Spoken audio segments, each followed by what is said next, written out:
Ma guarda qua che bello piatto, i cannarozzielli. Hai chiamato cannarozzielli cannaroti. Facciamola subito, va.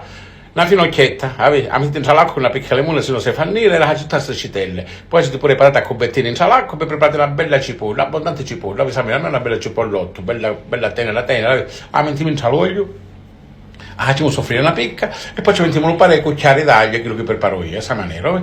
Ci mettiamo le patate a cubetti, questa maniera, ci giriamo, ci votiamo. Poi ci mettiamo pure il finocchio che hanno fatto a striscitelle, guarda qua com'è bello bianco. E ci mettiamo una bella pizzicata di sale. E così, adesso un patata con una patata, non fa niente.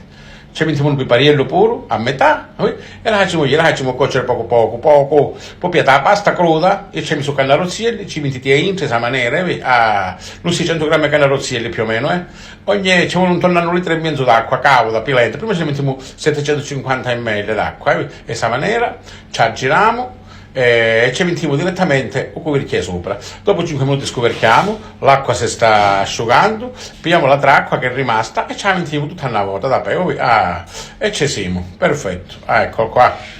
Ogni tanto assaggiati, se c'è una pizzicata di sale, ce la mettete, mi raccomando, è importante questo. E la di cuocere, ha girato, c'è sempre un coperchio, ogni tanto scoperchiate, ci date una girata, scoperchiate, date una girata, quando vi accorgete che è quasi cotta, assaggiate per l'ultima volta, cacciate il pipariello, perché viene troppo piccante, se non è poi ci mettiamo all'ultimo, ci scoperchiate da pede, c'è un'altra pizzicata di sale perché c'è vuoi, la pasta è cotta, sto tutto cuoco, va bene? Quando è così bello, dai, mamma, stuttiamo un cuoco, perfetto.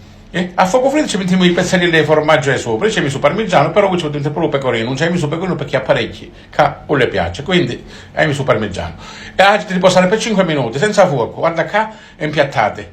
Mamma, e che bei mangiati, un piatto di Formula 1, cioè è un piatto buono, sano, e cosa fina, mamma, o cannarozzi e lo cannaroto. Ciao, voglio, alla prossima, mi raccomando, facitela, ciao.